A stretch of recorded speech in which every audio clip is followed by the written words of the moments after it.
Okay. So if they ask you to write all the keyword and stuff, let us say, they have asked you to write the keyword and probably with an example and a syntax, 2 marks each, like how you got in your test, no? In the same way. If it is 2 marks, too much elaboration is not required. What is keyword? You need to have definition, syntax, keyword, and then one usage. This much time, if it is not there, if you believe, then till here, if you write is also okay. Okay. What is keyword? Keyword is reserved words. That is int, float. If whatever you will come across, right, in with respect to your C++ keyword terms, like if, for, private, public, all those words, those are called as keywords. Now, in case if you want, just give one int number is equal to 10, where int is nothing but a keyword. It's also a data type, by the way. Okay. Now, tokens. Token means like the whole source code, if you're going to break it up line by line, no, usually you will be having either keyword, identifier. Identifier means variables. Constant means we give name for a particular constant. Throughout the program, it does not change. Operator means plus, minus, ampersand, ampersand, or operator, all those stuff. Separators means this semicolon and stuff. So if you just look at this part, in just this one statement, what we have, int is a keyword, x is a identifier. Identifier is nothing but a variable, by the way. Okay, operator is equal to 10 is what? The number that is constant that you're going to assign there. Punctuation is what? You're ending, terminating this particular line. Okay.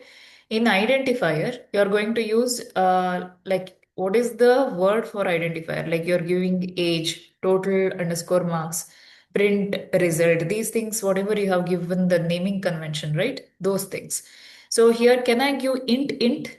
No, because int is a predefined keyword, so you will not be giving those.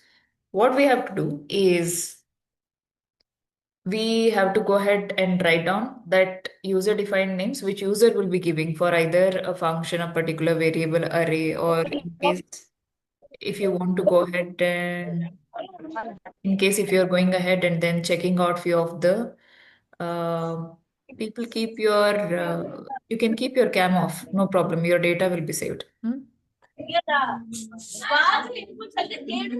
mute yourself. So currently, if you are going to give any kind of name or the variable name, usually it can have your underscore, you'll have your a variable and then underscore one or underscore two, variable underscore one, variable underscore two. Those things are all valid. Anything, they have certain rules and restrictions, right? A to Z is okay, 0 to 9 is okay. But I cannot give a float variable because that keyword is already taken. That cannot happen. Okay. Now, with respect to constant, either it can be the value which you provide, which is a numeric value. 1 minute.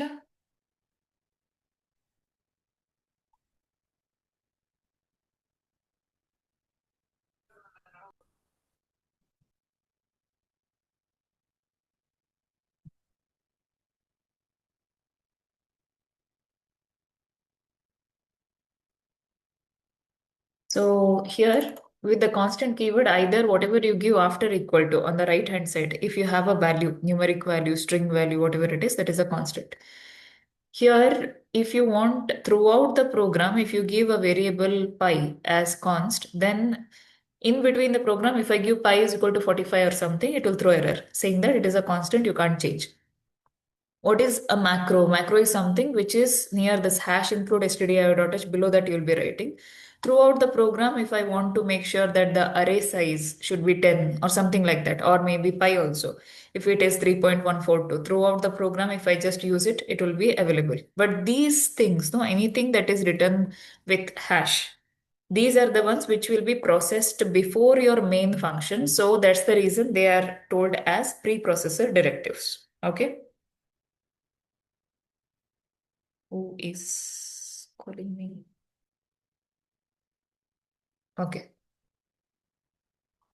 Then operators, if they give for 10 marks, first these things you write down. If you don't know, let us say equal to, not equal to, somewhere you forgot one of these, it's okay. Just put a tabular column, write down everything.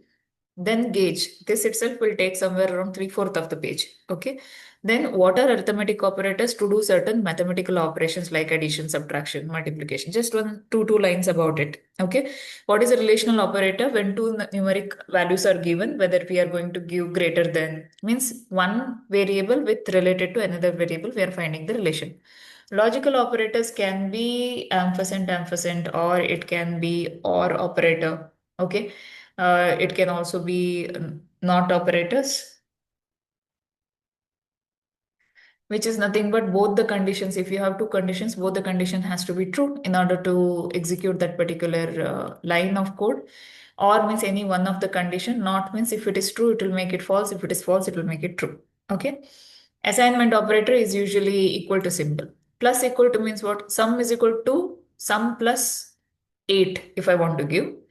Yeah, before equal to and after equal to, if we have the same variable, we can use sum plus equal to that particular value. Okay. Like this, these operators, if you write down first on B, then it will be easier for the evaluator to check and see your handwriting. If you don't have a very good handwriting, the points has to be clear. Now, I've seen many good handwriting papers, but having very less content. Like if you correct it, you will not even get 2 marks. But handwriting is too good. Doesn't make any sense. What I feel is you have to first put down the points, highlight it, so that the evaluator knows that you know something about it. For few things which you don't know, just write down a paragraph which you know already. Okay. Uh, Mansa, however, I'll be sending you this whole recording. Don't worry. You don't waste the data. I will only send. So now coming to the next one, call by reference. Now there were two types of call by reference. One which I taught you, the other one which is like recently they will be using this kind. What happens here? You have a function return type. You have a function name int ampersand x. Ampersand x means you are passing the reference. That means the address of that particular variable. Okay. So in this, these two are your patent dialogues. You will write it. In the update value, what you are giving, int ampersand num. That means the address is passed. So whatever value you are giving, obviously that particular, if it is passed as 5 or something, 5 plus 10, 15 will be actually changed in that exact location. So here what you're going to give, int a is equal to 20. When you update of a, basically it will become 30 and it will be printing 30.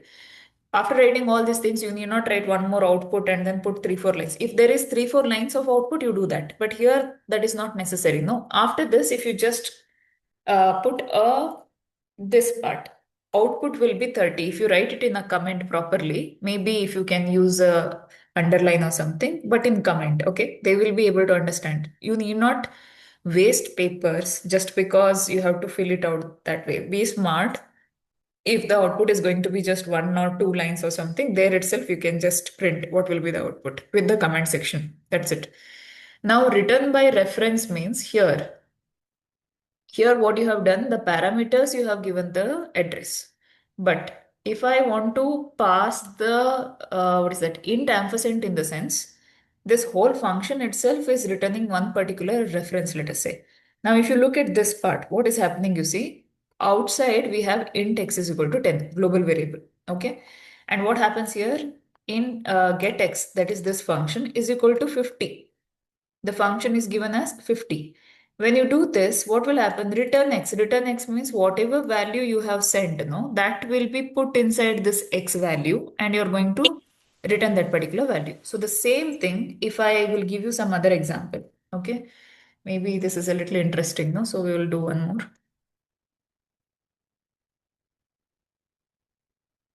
Uh,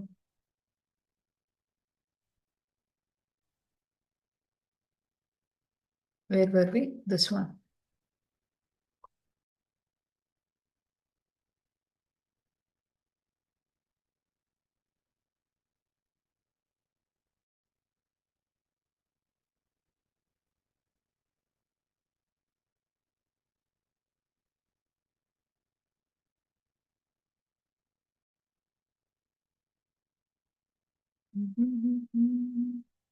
When you run this, you're going to get x is equal to 50. Okay. Now, if I make it as 244 or something, you're going to get it as 240, whatever value you have sent. But if you feel that this is very simple, it doesn't make any sense, then I can do something like this. Ampersand get array element. Okay, here I'm going to send array element, which is probably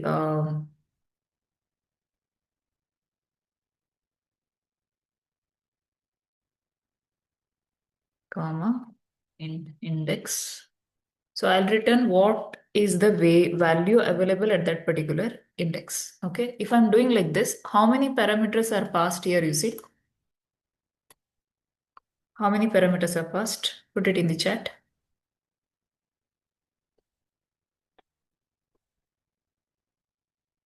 How many parameters are passed? Two parameters. Okay, and the function name is this one. First parameter is what?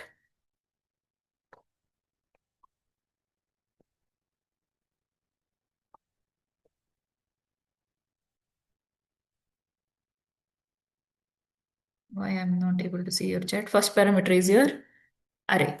The second parameter, what you have passed?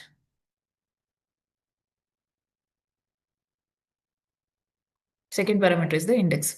So first we have to declare a particular array and then we have to check for a particular index also. If that is the case, in your main function, what you're going to do, you're going to declare one particular array. Let us say I'll take one int num equal to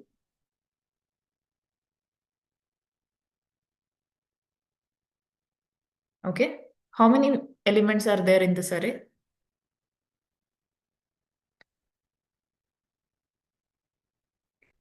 How many elements are there? 6 elements, okay.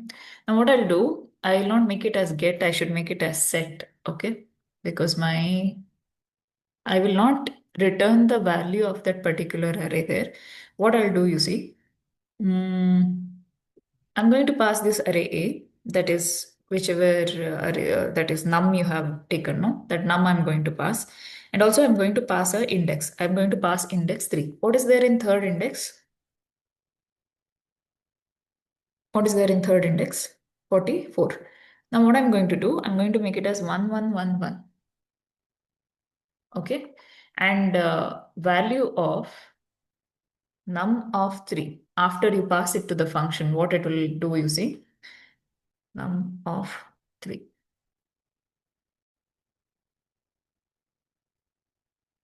See here? Num of 3 is given as 1111. Initially, how much it was? 0, 1, 2, 3. 44 it was, correct? Now, what you did in the function, you understand. You took a function, you pass two parameters. One is the number, that is your array, and the second one is the index that you passed. To do what? To set that particular value in that array. When you set that value in that array, you can use what is that return by reference, that is ampersand, set that particular array element. When you pass a array here, no, you have to dereference it here, int a of that square bracket. Ma'am, you have passed num here, you have passed a here. It is okay. Whatever you have passed here, it is not necessary that the same variable name should be here. If you're passing here as num, you can take it as a, but this is an array, right? So the square bracket is important. Next one, what you have passed? 3. Where it will be stored? In index. So basically what we are returning in a of index. This whole thing is as good as writing a of index equal to 1111. So this index is nothing but 3. Okay, this is also one example. One classic example, what you have, one more classic example you have, no? That is swap or something, correct? Call by value, call by reference. If they ask you call by value or something, you can use the swap function, or I'll take one function called as void increment. Okay, in this I'm going to pass int a. Now, int a, if I have taken, I have passed by value or I have passed by reference. If I'm taking int a here, have I passed by value or have I passed by reference? Reference, what do you need? What is that? symbol that will represent the address. The symbol that will represent address is ampersand. We have not passed ampersand here, so this is passed by value. Now in this,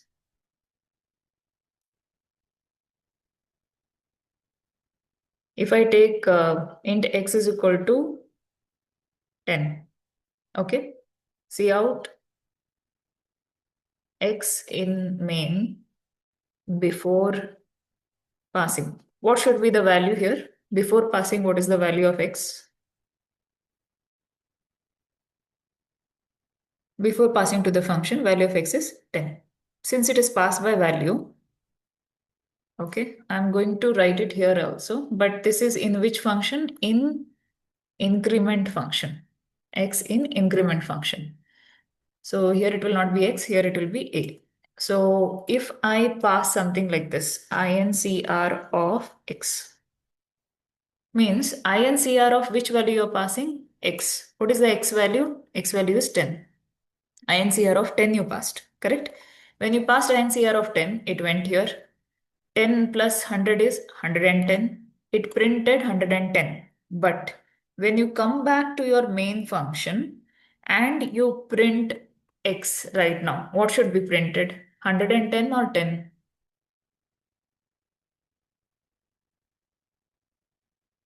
Here it will print 110. Since it is passed by value, what it will do, it will not send the original x, it will only send the copy of this x. If it is sending you copy of this x, in this particular copy, your changes are happening. In the main function, no, it will remain 10 only. This is your pass by value. Here, x value is 10. In this, the output will be x is equal to 10. Okay, then you will call this function. You'll go here. And what will happen? Here, x will be printed as x in INCR will be equal to 110. This is fine. After the execution of the statement, it will come to this line. In your main function, it has not changed. So x will be equal to what? It will be equal to 10 only here. Clear? This is passed by value.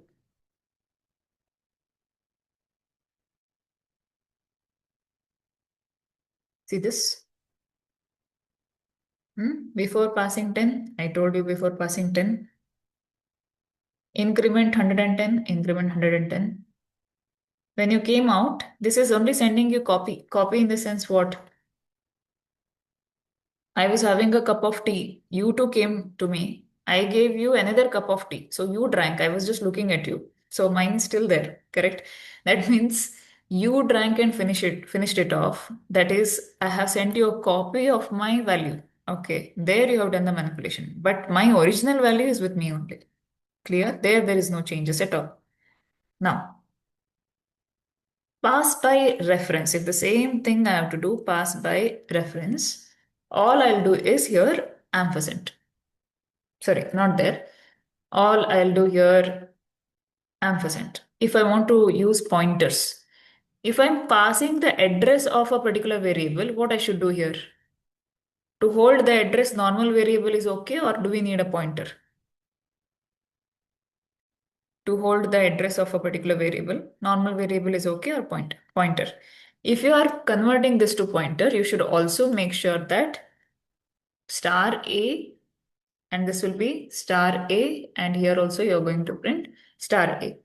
By doing this, what happens? You have sent the original address. So you asked me bike. I gave you my original bike. What happened? You went there, you made an accident. So my bike is damaged. So whether it is in your house or in my house, my bike is damaged there. So what is happening here? The original value is sent. So address is sent here. Here you take it as a pointer to dereference it. When you come out, you will be getting 110 because the original address actually got changed. So this is pass by reference. Okay. See this. Here it is 10. In the increment function 110, even in the main function 110. Basically what is happening? Let us say that x is equal to 10, address in which x is stored. That is ampersand x is 1000, let us say. So what did you pass actually? You passed 1000. So in the 1000 address, what is there that will be found out by dereferencing it with a pointer. So basically here A is equal to nothing but 1000. Star A will be equal to what is there inside 1010. That value will get changed. So here, now what happened inside 1000 address, that is star of A will be equal to 110. That means inside of 1000, now it is manipulated to 110. Okay, this is one way of writing it. If you're getting confused with the pointers, ma'am, don't tell me this much, I'll get confused. If that is your option,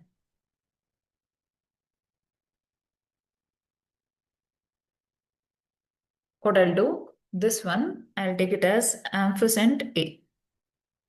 And here I'll do A is equal to A plus 100. Let me keep A only. Let's see how this will get printed, okay?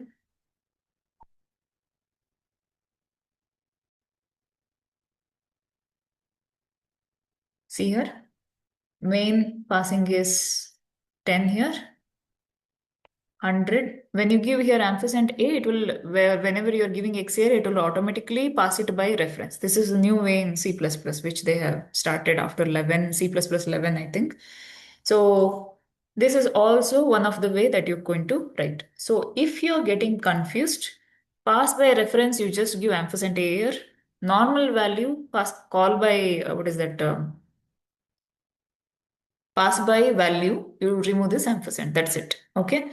And if you remove this ampersand, this value will be 10 itself. That's it. Okay. That is the main thing. What is the next one? Inline function. This is a little without class also, we can write inline function. Basically, what it will do is, see, when you are doing a function call, usually when you're storing something, no, imagine that, I don't know if you had in basic computers in schools and all, they would tell you what is a sector, okay, and there would be a pin, what is a disk, which will be rotating every now and then, magnetic tapes and all. I don't know whether that is taught to you all. So your functions will be located in some other, let us say, memory. Every time you make a function call, it has to go and call that particular function and come back. This will take time. Usually, if the there will be something called as blocks. If the functions are written in some other block, internally it will happen. So to call, it will be very difficult. Just imagine if you are there in the SKIT premise and I am standing in the gate. I'll tell you, oh, I forgot my key. Can you get it? First of all, you will not go. But if I push you, then you will go to the SKIT probably class and then get me the key. Then again, I'll tell you, oh, I forgot my laptop, get it. First, you will scold me, but again, you will go and get it. So, is it a easy one or you're going every now and then, right? So, that becomes a difficult point. That will happen here whenever when you don't give inline, no, usually the function call will take a lot of time. When you give inline, what happens? This, it will be having handy. Means you already know that I am a forgetful person. So, what you have done, you have kept all my things in your bag. You are roaming around with me. And then I say you, hey, I forgot my pen or something. You'll open your bag and give it to me. So what is happening there? You're not going to SKIT and coming back. You're smart. So I can access you every now and then as if you're a part of my own community or something. So here what happens whenever you give inline, these lines are there, no? Written X into X. Instead of this, imagine that you have X into X. Means whatever is written in that inline function, usually we call, I don't know, in Python, if you have heard something called as lambda functions. Usually one line, if the function is having just one line, they will be calling it as lambda functions, which can be like easily accessible. These are also something similar to that. So what we want to do, if we don't want to have a function call again and again, this it will keep it in the memory. In the same premise, it will keep it. Whenever you're going to call, when you look at the program, will you notice any change? No. But will there be any changes with respect to what is that output that is getting printed? That is also no. Only internally, your compiler will think that I should be doing this job, that is, especially this job, whenever square of 5 is called. So automatically the thing will be in the memory and it will be replaced. So these are called as inline functions. Once we'll run this and check. If you're having confusion, That, oh, we have used inline function in classes also, right? Yes, you have used. If you have time, put down that as well. It will be easier. So this is normal inline function. Okay, it's going to give you 25. So if I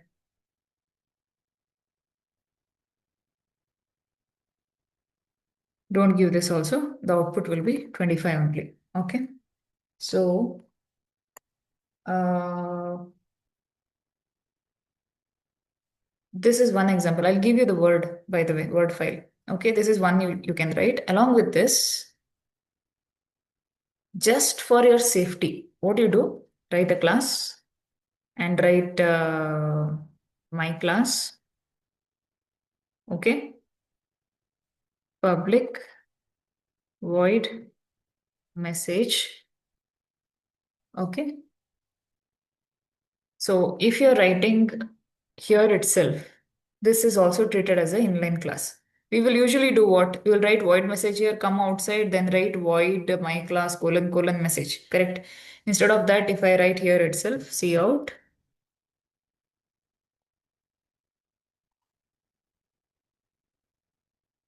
something like this, then this can also be called as a inline function. Okay. How will you take care of it?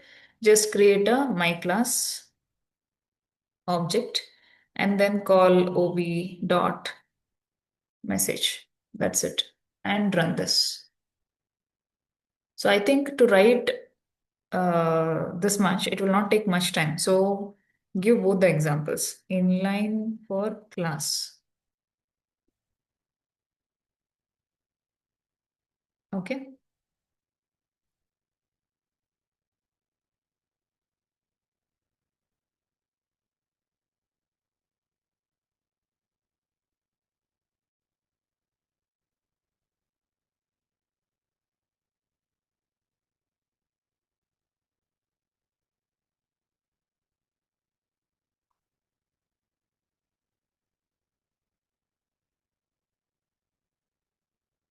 Where is this?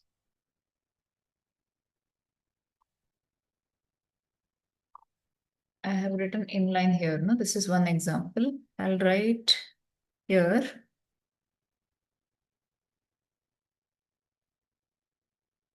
with respect to class. Okay, this is the one. Now, what is default arguments? You already know what is default arguments. If I already give some value to it, I just cross-checked once whether this is inline or no, it is. So here, default arguments, what will happen? Your data, what you're entering, right? All the values, these are called as positional parameters usually in Python. These are required variables. Minimum number of value that you have to pass to this function is one. Okay. In this case, you see, when you give like this, y is equal to 100, z is equal to 200. What does this mean? If the user has passed one value, which is x, which is 10, you can think that y will be considered 100 and z will be considered 200. So x will be equal to 10, y is 100, z is 200. In this, what is happening? First parameter, left to right, it will evaluate. So all the parameters which is having no default value should be on the left hand side. Every variable which is having the default value should be on the right hand side. This is the thumb rule, even in Python, in C++ also.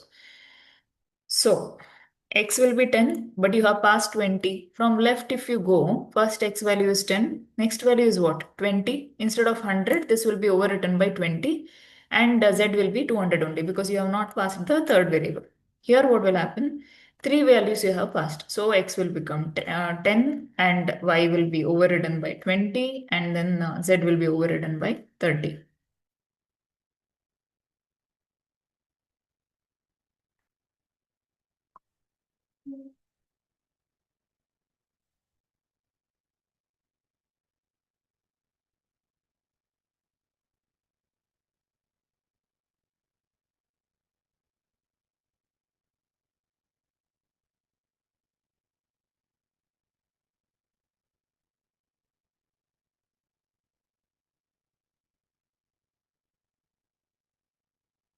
How can someone be this idiotic? Okay. So this, if I run, see here, this is 10, y 100, z 200. Next it is 10, 20, z 200, 10, 20, 30. This is overwritten. Okay, this part is done. What else we are left with? Overloading, I think. Okay. What is the function overloading? Function overloading means you have same function but different parameters. Okay, here it is int, here it is double, here it is int a, int b. But if you see the function names, they are same only. Print. Okay. So here if you see 10, no, it will call the integer because decimal is not there. If you give a decimal value, then it will go to the double. If you go to 5 comma 15, this is one parameter rejected, one parameter rejected, two parameters, int. So it will match and this will be called. Okay. So what is overloading? This is also a type of polymorphism. One name, different forms. Okay. So what does it mean? It means you have function called as print. Three times you can see the same function. Number of parameters, even if it is same, the data type is not same. So here there are two data types, that is parameters that is passed. If you run this,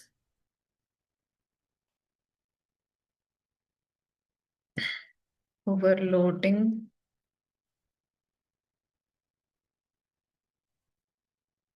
okay, 10, 3.14, 5 and 15. Okay. Okay.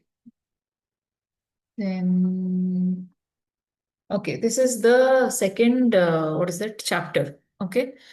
Apart from that, maybe you can also, because in the previous Python paper, no, they had asked four questions. One is reverse number, okay, and the other one is check it is in the same question, palindrome or not. In the next question, they had given count Fibonacci, I think. Fibonacci series. Okay. And in the next one, they had given, I think, sum of n numbers in array, something like this. Okay. So I know that you already know this, but let me just revise it. So how do we do reverse? First, what we should ask from the user?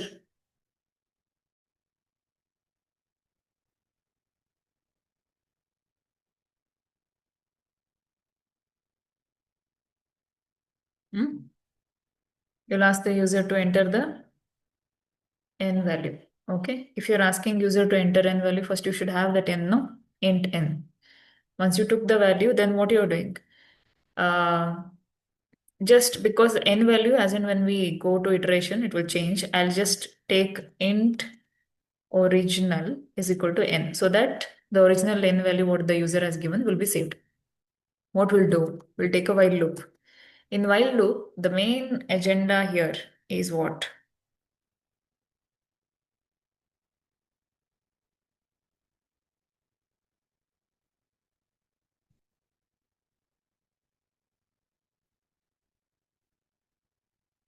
Mhm.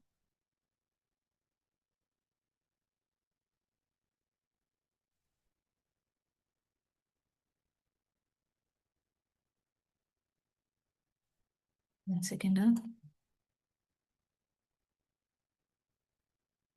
I wanted to open something. Is it this? Yeah. Okay.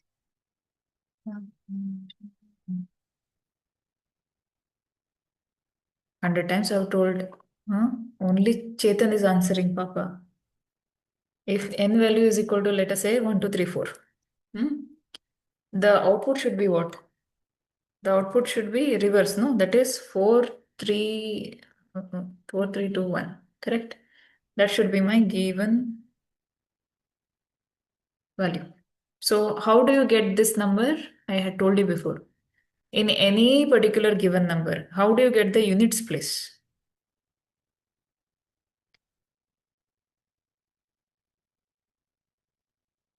How do you get the units place? One punch I'll give, no, where you'll go and fall, I don't know. Modulus. So what we have to do? One ಸ್ವಲ್ಪ ದಿನ ಬಿಟ್ರೆ ನೀವು n mod of 10. What is n mod of 10? 4. Before going into this loop, no, you have to initially take reverse is equal to 0. Correct? Then what should happen to reverse? If there is 4, how do you make it 40? If a number 4 is given, how do you make it 40?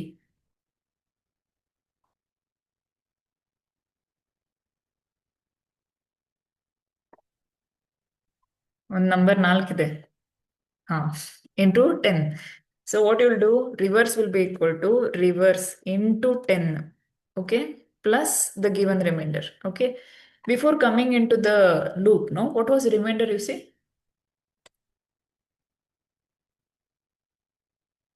Remainder?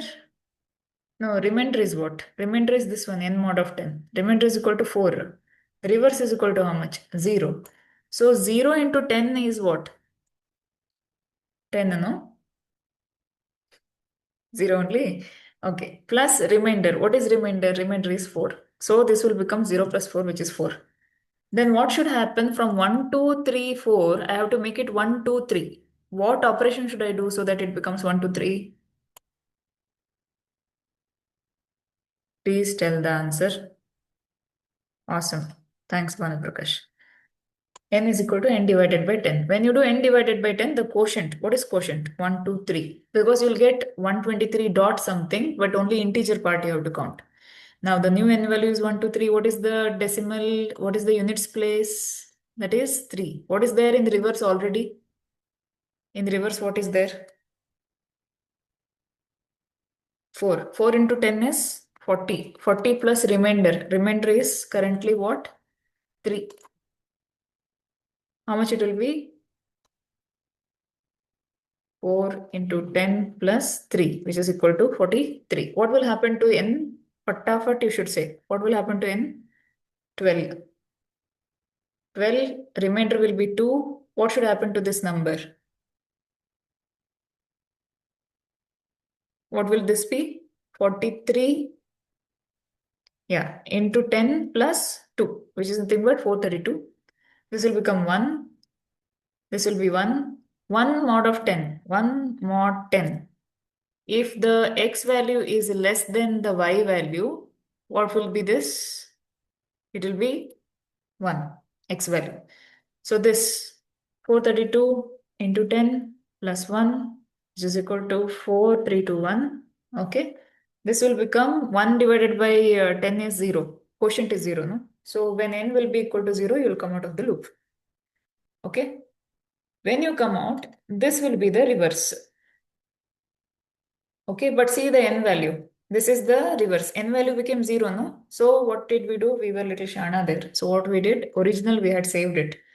So if original was equal to how much? 1, 2, 3, 4. This is reverse. Reverse is equal to how much? 4, 3, 2, 1. Are they both same? No. Are they palindrome if they are not same?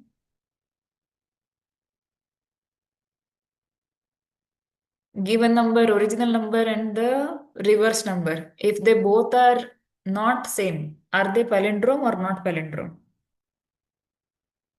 Not palindrome. Okay, we'll come back to the code. What should happen? Till n was greater than 0, it went on doing it, no? Till n was greater than 0. What did you take? You took remainder. What is remainder? N mod of 10. What did you take? Reverse. Before going here, no? You took here remainder, reverse is equal to 0. This is important. Huh? If you don't give reverse is equal to 0, marks is gone. Because initialize the value. Garbage collector is not there in CPP. So junk value will come otherwise. So reverse is equal to reverse into 10 plus remainder. Okay. Now, if you are having a doubt, it can first do 10 plus remainder and then do into no. No. This is not like us. It has a rule, that BODMAS rule. Okay, bracket, you know, no, of division, multiplication, then addition, subtraction will come. So that one. Reverse you took. Then what did you do to n? N is equal to n divided by 10. This will take the integer value. Okay? You come out of this is nothing but reverse. So what I'll do, see out reverse of original number is equal to reverse.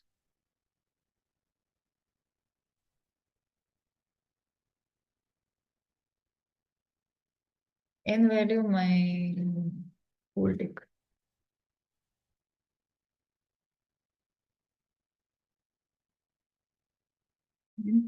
One, two, three, four, five.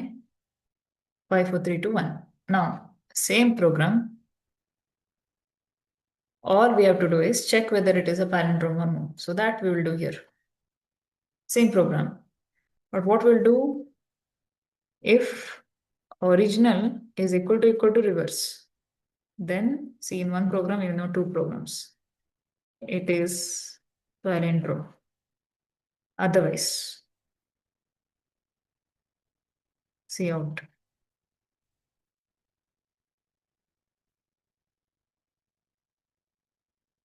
Hmm.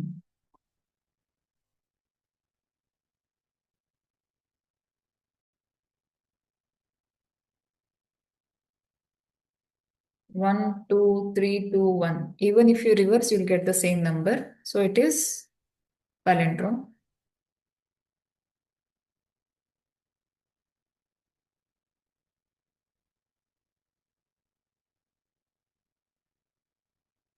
1, 2, 3, 4. Reverse is 4, 3, 2, 1. Both are not same. So it is not a palindrome. Okay. Then, you know what is Fibonacci series, no? If n value is equal to, let us say, 5, then 5 terms has to be printed. First term is 0, second term is 1, 0 plus 1 is 1. Last two terms should go on adding. 1 plus 1 is 2. 2 plus 1 is how much? Sorry. 2 plus 1 is how much? 3. So if n is equal to 5, this much has to be printed. So what we'll do, we'll take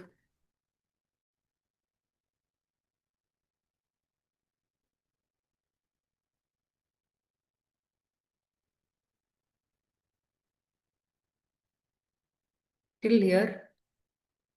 Original is not required. Till here it will be same only. Here n1 we want because two terms, no? N2 we want. N1 first term will always be 0. N2 will always be 1 because first two terms we have to check. Now, if the user has given n value is equal to 1, let us say, what number of terms we have to enter, no? That is itself is 1. Then see out what you will do. You'll just print n1, 0. Okay. Else if, no, just in else, what we can do is I'll print cout n1 n2. Okay. And I'll check if given n value is greater than 2, then only you will come inside. Okay. Means if it is only two terms, then only this much 0 and 1 will be printed. If n value is equal to 3, then it will come inside the loop. If it is going to come inside the loop, count value. Already you have printed how many terms? Two terms you have printed already. Okay. So two terms is done.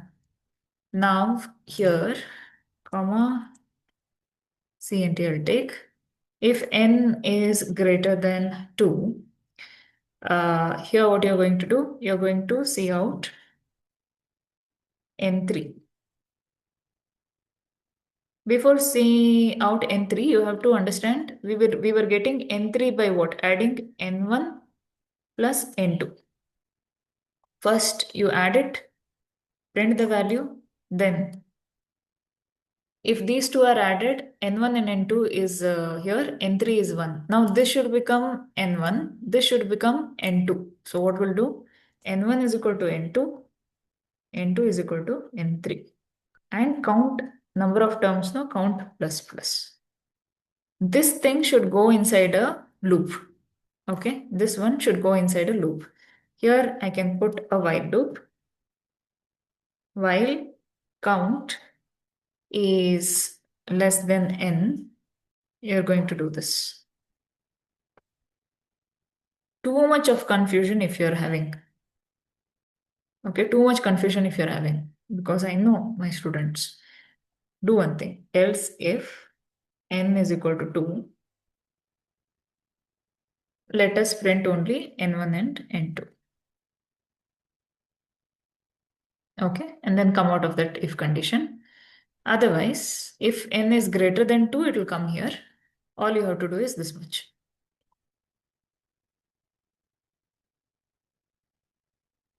Okay, this is not required.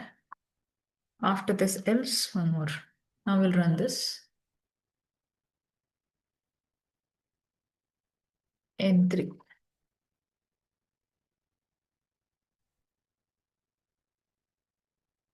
If I take 5, no? 0, 1, 1, 2, 3 should be printed. 0, 1, 1, 2, 3 printing. So this is proper. This is Fibonacci. Okay. What is the next one? Last one I'll do. Sum of array. This you know, I think. But let me keep it off the record.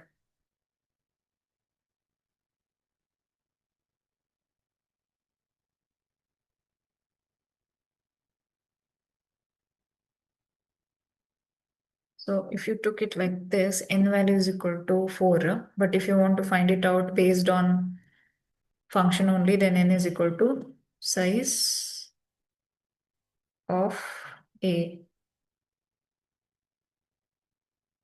Size of a of 0. That will be your n value, total number of elements. What are you going to do? Sum you are going to initially give it as 0. Every time we iterate through the loop, int I is equal to 0, I less than n, I plus plus. You are going to do what? Sum equals to sum plus a of I. You added it, come outside the loop, see out. Sum of all array equal to sum. Okay.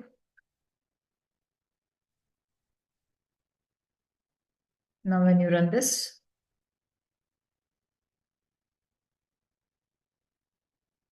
size of,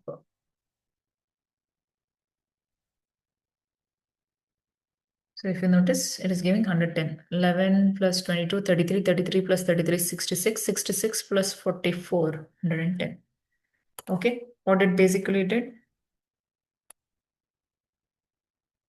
if array of 0 was equal to 11, array of 1 was equal to 22, array of 3 was equal to 33. Initially, what did you take? You took sum. How much did you do? Sum is equal to 0. When I is equal to 0, a of I is what? 11. What did you do? Sum is equal to 0 plus 11, which is nothing but 11. Next iteration, I became 1. A of 1 is how much? 22. Already in sum, how much was there? 11 was there, plus 22, which is equal to 33. Next iteration, I will become 3. In the third position, 33 was there. 33 is already present in the sum variable. So what you do? 33 plus 33. 66. Okay, done. So for now, second chapter, almost all the topics are done. These functions, I'll put it in the file and then I'll send it to you.